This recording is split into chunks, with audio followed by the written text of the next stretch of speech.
The Qur'an isn't dangerous, but interpreting it alone can be.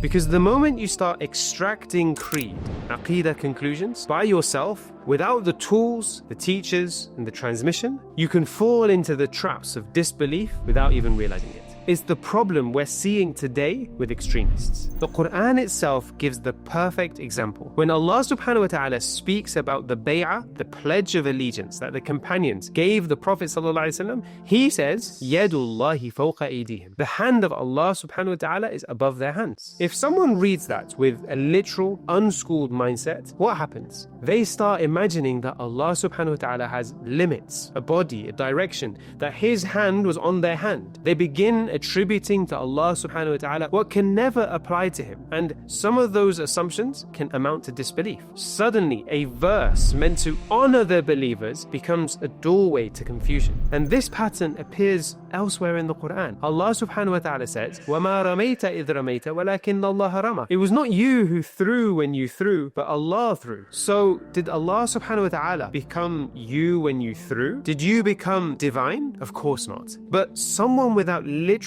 in the language and theology might read it that way. This same principle applies in hadith too. In a well-known hadith Qudsi, Allah subhanahu wa ta'ala describes a believer as drawing nearer through devotion until Allah subhanahu wa ta'ala becomes the hearing with which he hears, the sight with which he sees, the hand with which he strikes. Has the servant become God?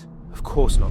And claiming that would be kufr, disbelief. And remember, this trap of self-interpreting is precisely the pitfall of Shaitan himself. He tried to justify disobedience with theology instead of submitting to what Allah subhanahu wa ta'ala commanded. How can I prostrate to one you created from clay? He disobeyed Allah to obey Allah, which is the ultimate contradiction. This is why theology is not a DIY project. Scholars spent lifetimes mastering language, context, and the inherited way the Ummah understood these texts so that our understanding stays safe, consistent, and sound. The Qur'an is revelation, but creed is taken through transmission. So, for this reflection tool, Credal Code, you're being asked to refrain from self-interpreting of aqīdah without authorization, without someone qualified testing your foundations and affirming you're ready. Otherwise, you risk misguiding yourself and others. And this matter is too serious for trial and error. So